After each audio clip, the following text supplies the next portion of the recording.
I must confess to you guys that going to my mother's house, this is the house I lived in. Going to my mother's house, I cannot recognize the environment anymore. I can't recognize my mom's street. So my mother's house is one of those houses that are at the end. So it's built along a main road. So between the road and the back of my mom's house, I can count about 30 to 40 meters of a servitude where you're not allowed to build. One, because there's a main road, and number two, because we've got ESCOM lines running through there.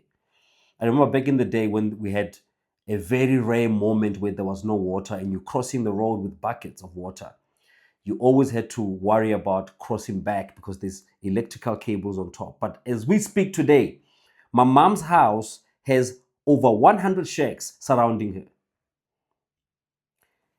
And I think I'm going to make a video about this. When I go to Ivory Park next weekend, I'm going to take a video of what I'm talking about. My mom's house had at the back of the house a servitude, a place where you cannot build or have any activities because of how it's designed. The electrical cables and the main road for safety and everything else. Going to my mother's house, every piece of land in that area that is a servitude is occupied by shacks. And those shacks are directly behind my mom's house. I don't know where they're getting electricity and water. I think you can take a big guess about that. And at the corner, where it used to be my mom's house corner, there is a pile of garbage at any given day that is taller than me. So we have a situation where my mom's house is at the end of the section with a servitude of about 30 to 50 meters and a main road. Every space there is occupied by informal settlements. They're getting water and electricity. There's a lot of trading that is going on there with cables crossing roads and everything else, and JMPD does nothing about it. So now the question, when I looked at my mom's house this past Saturday and I'm driving around Ivory Park and I'm looking at the things that were a sign of improvements and how they are dilapidated, how everybody just does anything, anywhere, anytime, no consequences. So the question I'm asking myself is, guys, what are we doing? Like, what are we doing voting for a group of people who are destroying our country? What are we doing when we keep voting for the same councillors? I met many councillors in my life. I met councillors in Ivory Park, Galfontein, Ebony Park, and Maibuye. And they all have one thing in common.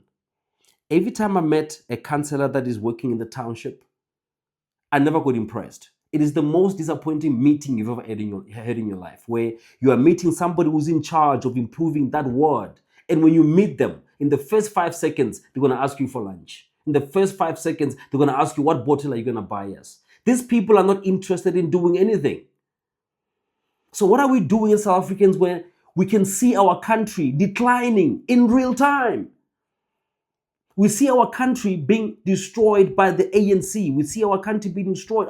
We see our municipalities collapsing in front of our eyes. So what are we doing? Voting for people who keep making promises and never deliver on them. What kind of environment do we want for our kids, man? Where do our kids play now? If you live in the township, especially a township like Ivory Park, Maibuye, Galfontein, like there's no space left. Every piece of land that was allocated maybe for a park or a sports center or maybe a servitude that is not supposed to be touched because of maintenance issues, pipes underground, is occupied by shacks. I don't know where the kids are supposed to be playing. You can't walk anywhere. There's a tavern everywhere you go. So what are we doing to ourselves? What are we doing putting people in charge that are destroying us? There's taverns everywhere where, you don't have to be an expert. You look at a tavern and you look at the environment that is creating around that stop sign, and you know that there's no way that it was approved. There's no way it was approved. So I'm talking about an environment where if you spend 2 hours in Ivory Park, you'll be exhausted because nothing works. Either there's no water. If there's water, there's no pressure. Electricity is a nightmare. You have garbage everywhere. And when I say everywhere, I mean everywhere. And number 4, you have ward councillors that work and live there that were voted by the local people there, and these people just do nothing. They do nothing all day. Because I've met them. I've had conversations with these people, and at the end of every conversation, I am convinced that these people are not interested in anything. They don't want to do anything. Because they're not even qualified to do anything. So the question I'm asking you as South Africans is, what are we doing, guys? You can see the decline with both eyes. You can see that our country is declining. Our country is decaying. Our country is getting rotten. It's rotting. And you can see the rot. We don't have stop signs in Ivory Park anymore. When you drive in Ivory Park, you just have to use memory that there used to be the stop sign, the actual sign, they don't exist anymore. They don't replace them anymore. Ivory Park, as we speak, and most townships, anybody who has family in the township or live in the township, you tell me, do you see the Apollo lights? Do you see the street lights in townships anymore? Do you see anybody fixing roads anymore? They don't do it anymore. Townships are getting worse. So I'm in Ivory Park Extension 2, and I'm driving around. I remember when the road was gravel and they put a road and the street lights were there and the walking pavements. Everything is destroyed as we speak. My mom's street, like half of the road is gone, and nobody does anything about it. But there's a ward councillor who's drawing a salary every month, and who's going to be very active in the next few months because November 4 is coming. So as South Africans, what are we doing?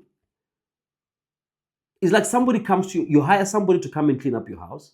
They come to your house and they trash everything, and you give them full payment, and you call them again next Friday. Like, what are we doing? What are we doing? Giving people power only to come back and destroy our environment. Guys, Google Ivory Park and tell me what you see. Every space you can think of. There's no sports centers anymore. I made a video about the Ivory Park Stadium where I put a proposal to the city of Joburg so we can fix the fence and try to rebuild that stadium so that the halls can work and the stadium can host some sports activities for young people. No response. So I'm just thinking to myself, if you stay in a township, if you stay in a suburb that has very, very visible signs of decay, what are we doing voting for the same people? I'm not even suggesting you vote for a specific person, but why are you voting for the same person that is destroying your environment? How do you raise kids in Ivory Park? Like, how do you raise a child in Ivory Park where there is no space? The only space is like roads, and anything outside the road is got some activity going on, and the activity is the most amazing place you've ever seen in your life. So as South Africans, the question is, why do we keep voting for people who are destroying us? Why? Ask yourself that question. Until then, stay safe.